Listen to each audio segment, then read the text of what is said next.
Here's my aunt's Janitrol unit. I don't know what year it's from or what compressor it has, but it's a Janitrol high efficiency. It's decaying, which is not good.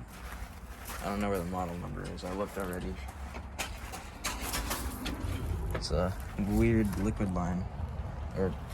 Liquid line. It's got a big angle. Yeah, I can't find the model number.